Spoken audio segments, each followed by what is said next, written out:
We'll replace it with something similar or better. How can a part of Allah's speech be better than another part of Allah's speech? In this powerful video, Sam Shamoun uncovers shocking contradictions within the Quran, where Allah seems to contradict himself.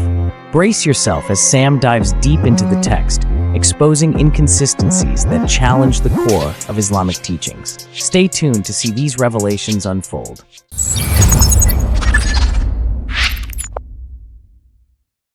So just a really quick question. I was on GodLogic's video, and I was going through the comments. And one of the comments was, this guy was defending Islam. He was saying, it promotes a healthy lifestyle and a moral lifestyle. And I asked him, it was interesting. The next question I asked him was for him to explain muta to me. And I knew exactly what it was, obviously, but the way I was asking it was like, okay, well then tell me about muta.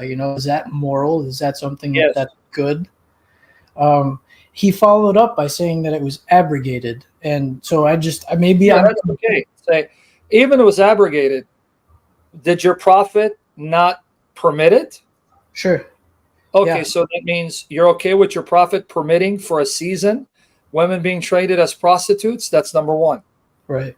Secondly, the Shi'i, the second largest Islamic sect, claim it's not abrogated. That's why there are Shia Muslims who still do it. Which of you is right? That the thing that confuses me the most, though, is like, correct me if I'm wrong, isn't the Quran the unchanging word of Allah? The problem with the Quran is that you don't have anything explicit about muta, zawj and muta. So if you go to the hadiths, the narrations attributed to Muhammad, then you're told that one of the verses that Muhammad appealed to for muta, zawj and muta, pleasure marriage. For those of you who don't know what that is, let me explain. The Sunni and Shia sources teach Muhammad allowed pleasure marriage, zawaj and muta. So forgive me for my pronunciation. Well, you don't pronounce Arabic. I can't even speak English, so shut your butt. So what this this is in the Sunni traditions and the Shia traditions. They're both. Muhammad, in an expedition, his jihadis were saying, look, we're burning, man. We're burning with lust, sexual lust, and we don't have our wives. What should we do? Should we castrate ourselves? That's what it says in the hadith. Muhammad said, no, go into the city or the village, find you a woman, contract marriage with her for 3 days, and then divorce her and pay her for the marriage. Now, what would we call it today? Prostitution.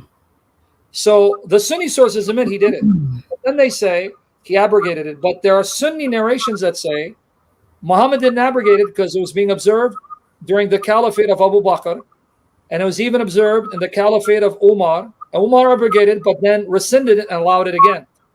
It's in the Sunni traditions that say, chapter 5, verse 87 of the Quran, Surah Al-Ma'idah, 587, was sent down to condone muta. And yet, the Shia say it's never been abrogated. Yeah, see, I find that weird. First of all, I find it weird because the fact that it was, like you said, like I said, also abrogated, but the Quran also being the unchanging word of Allah. So do they not agree with Allah's? No, because the Quran in chapter 2, verse 106, Surah Al-Baqarah 2:106. Yeah. The Quran says that in chapter 13 of the Quran, verse 39, chapter 13, verse 39. And if you go to chapter 16 of the Quran, verse 101, it says that Allah will substitute and change one verse for another. Yeah, see, that's honestly funny because the stream that GodLogic did, he brought up the point where it was like, make a surah similar or better, like almost as if a challenge, to make one better or similar. And the way that struck me was like, like we submit to God's will, God's will be done, not our will. But that in that sense, it's almost like Allah is listening to them and allowing it, allowing humans to make the rules. Yeah, well, they'll say that Allah is meeting people where they're at and updating the revelation in order to adjust it for the circumstances of the people, right? That he's sending down the revelation to. But there's a host of problems. But the whole point is, it's in the Quran, guys, where abrogation, nasikh wa mansukh, the technical term is nasikh wa mansukh. But even this shows it's illogical, irrational, because Muhammad is updating the revelation after the fact. Something happens, and then circumstances change, and then he then replaces an earlier injunction with a later one, and then the people are saying, man, this guy's a forger. This guy's a liar, man. He keeps changing his mind. Here, 16:101. And when we put a revelation in place of another revelation, and Allah knoweth best what he revealeth, they say, lo, thou art but inventing. Most of them know not. You're just making things up, dude. Yesterday you said black, today you say white. And I like how Hilali Khan translates it, 16:101. And when we change a verse of the Quran, I cancel, abrogate its order in place of another, and Allah knows the best of what he sends down. They, the disbelievers, say, you, Muhammad, are but the muftari, forger, liar. They were right.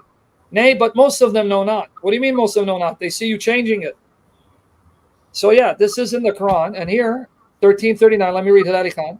Allah blots out what he wills and confirms what he wills. He'll blot out whatever verse he sends to Muhammad and confirms whatever verse will remain intact. With him is the mother of the book. So he has the original exemplar, the source.